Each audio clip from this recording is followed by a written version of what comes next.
Target న్యూస్కి అందరికీ స్వాగతం. మీరు కాసేపు సైలెంట్గా ఉంటే వార్తల్లోకి వెళ్దాం. ఏపీ అసెంబ్లీలో బోండా ఉమా వ్యాఖ్యలపై వైసీపీ ఎమ్మెల్యే రోజా కాస్త గట్టిగా మండిపడ్డారు. చాలా సుతారమైన వ్యాఖ్యలతో బోండాకు ధీటైన సమాధానం ఇచ్చారు.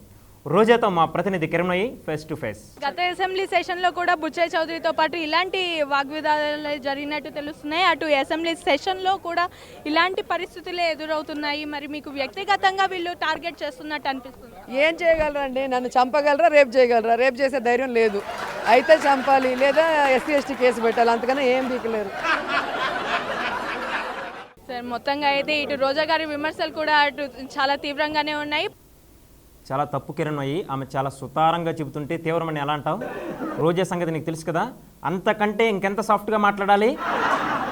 ప్రభుత్వాన్ని ఎటు పరిస్థితుల్లోనూ కూడా వాళ్ళు వ్యక్తిగతంగానే టార్గెట్ చేస్తున్నారు. గట్టిగా మాట్లాడుతున్నందుకే తమని ఈ విధంగా హింసిస్తున్నారు అంటున్నారు.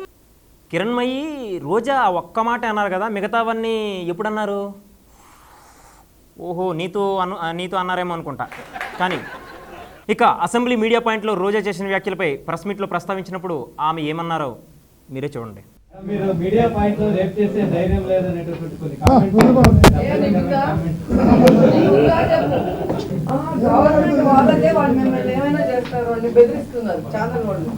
రోజా గారు కొంచెం క్లారిటీగా వినిపించలేదు. అక్కడ రిపోర్టర్ మిమ్మల్ని బెదిరించాడా లేకుంటే మీరే ఆయన్ని భయపెట్టారా అన్నది అర్థం కావడం లేదు.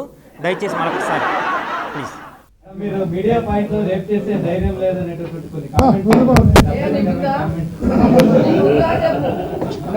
ఓకే, ఇప్పుడు అందరికీ క్లారిటీ వచ్చింది కదా.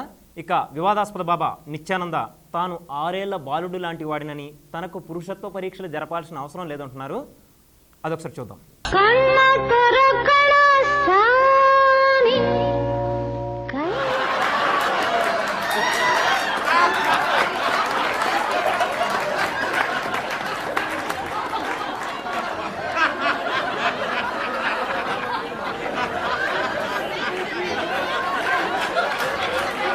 క్షమించగలరు, వేరే విజువల్ వేయబోయి ఈ విజువల్ పడినట్టుంది. అయినా దీనిలో పొరపాటు ఏమీ లేదు. 6 ఏళ్ల వయసు పిల్లలు చేసే పనులే ఆయన చేస్తున్నట్లు అర్థమవుతుంది. దీన్ని అపార్థం చేసుకోవాలి. ఇక స్విస్ బ్యాంకుల్లో ఉన్న వేల కోట్ల రూపాయల నల్లధనాన్ని ఎలాగైనా తీసుకొస్తానని ప్రధాని మోడీ మరోసారి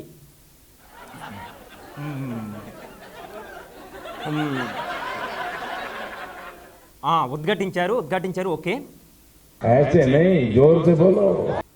okay sir, okay. Black money తీసుకొస్తానని మోడీ మరోసారి ఉద్ఘాటించారు.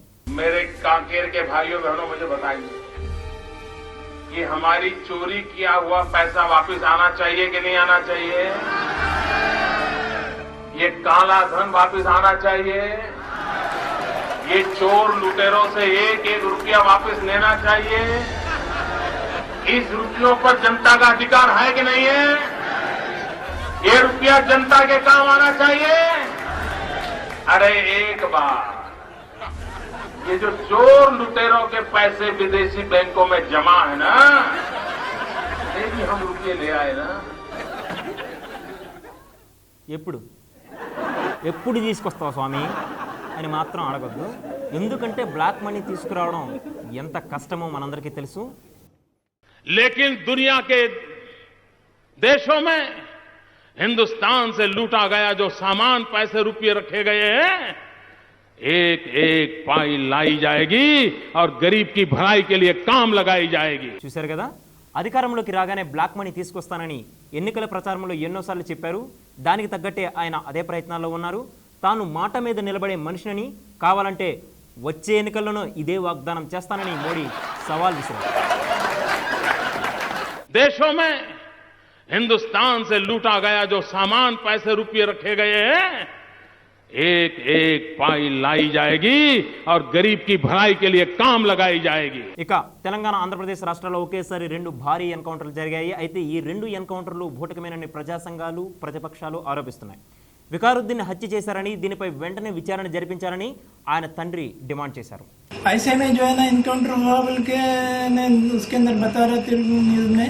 దీనిపై జనాల అభిప్రాయం ఏంటో చూద్దాం. ఇలాగనే రేపు ఎవరు కూడా ఇటువంటి తప్పులు చేసినా ఎవరిని కూడా పట్టుకొని లోపడేసి బిర్యానీలు ఇవి చెప్పి వాళ్ళ బాధలు పడకుండా ఎంబడే ఇలాంటి శిక్షలు వేసి ఎవ్వరు కూడా ఇటువంటి ధైర్య సాహసాలు చేయాలంటే 10 సార్లు వాళ్ళు ఆలోచించే పరిస్థితి. ఒకవైపు వికారుద్దీన్ తండ్రి బాధపడుతుంటే మరోవైపు స్థానిక ప్రజలు హర్షం వ్యక్తం చేస్తున్నారు. దీనిని పిల్లికి చెలగాటం, ఎలుకకు ప్రాణ సంకటం అని చెప్పవచ్చు. అయితే ఈ ఘటనలో పిల్లి ఎవరు, ఎలుక ఎవరు అనేది తేలాల్సి ఉంది. ఎన్కౌంటర్ ఎలా జరిగిందనే దానిని అక్షరం పొల్లుపోకుండా పూసగుచ్చినట్లు వరంగల్ ఐజీ నవీన్ చంద్ వివరించారు. 7th అడిషనల్ మెట్రోపాలిటన్ జడ్జి కోర్టులో ఇవాళ వాళ్ళ పేషియా ఉంది. వాళ్ళని ప్రొడ్యూస్ చేసే టైంలో జప్టా చేశారు, సడన్గా సర్ప్రైజ్ చేశారు. యూరిన్ పోసిన తర్వాత వికారుద్దీన్ ఫస్ట్ సర్ప్రైజ్ చేసినాడు, తర్వాత మిగతా వాళ్ళందరూ మీద పడ్డారు. Surprise, what a surprise. చూసారా, వికారుద్దీన్ మిగతా ఉగ్రవాదులందరూ ఒకేసారి పోలీసులను సర్ప్రైజ్ చేశారు. వాళ్ళను తప్పని పరిస్థితుల్లో వాళ్ళు కాల్పులు జరిపారు. తప్పనిసరి పరిస్థితుల్లో పోలీసులు కాల్పులు జరిపారు. వాళ్ళకి ఏమైనా సరదానా? అలాగే శేషాచలం అడవుల్లో ఒకేసారి 20 మంది ఎర్రచంద్రం స్మగ్లర్లను పోలీసులు ఎన్కౌంటర్ చేశారు. దీనిపై రకరకాల ఊహాగానాలు వస్తున్నాయి, కానీ ఇది బూటకపు ఎన్కౌంటర్ కాదని ఏపీ మంత్రి బొజ్జల తెలిపారు. అంతర్రాష్ట్ర సంబంధించిన ఇష్యూను, బార్డర్ డిస్ప్యూట్ కాదు. చర్య తీసుకునేది ఎక్కువ తీసుకునేది తక్కువ తీసుకునేది ప్రశ్న. సంపదను కాపాడమని చెప్పి రాష్ట్ర ప్రభుత్వం ప్రజలు కోరుకుంటున్నారు. దాని ప్రకారం వీళ్ళు అన్వయించారు. స్మగ్లర్స్కు నష్టపరిహారం, దొంగలను చంపారనుకోండి, వాళ్ళు లేదు సెమీ మన జరిగింది హత్యలో, వాళ్ళకి డబ్బులు ఇస్తారా? బొజ్జల సమాధానం చూశారు కదా. స్మగ్లర్లకు కూడా ఎక్స్గ్రేషియా ఇచ్చారనుకోండి, ఇదేదో బాగుందనుకొని జనాలంతా స్మగ్లర్లు అయిపోతే yes sir, you are right, continue.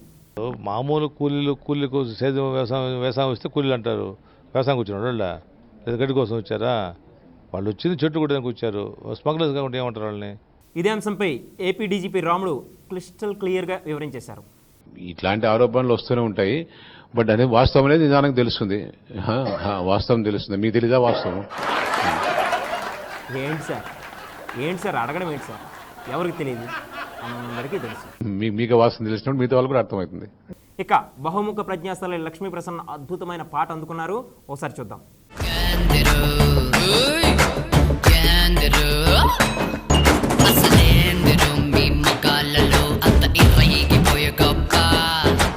ఎప్పుడు మా ఆడవాళ్ళ పొక్కడాలు చూసి ఆడడం తప్ప, ఒక్కరోజు మా ధ్యాస లేకపోతే ముందుకెళ్ళలేని మగడబ్బా, ఒక్క నిమిషం మా థాట్ లేక హీట్ కాదు బుర్రలోని మైండ్ దెబ్బ. మీరు షార్ట్ వేసి రోడ్డుకొస్తే ఫ్యాషన్, మేము ప్యాంటు వేసుకుంటే పెద్ద పరేషన్. మీరు బైక్ మీద వెళ్తే అది హింపు, మేము స్కూటీ ఎక్కితేనే బరి తెగింపు. మీ మగాళ్ళ బుద్ధి కొన్న మాయదారి రోగం ఎప్పుడు వెళ్ళిపోతుందిరా.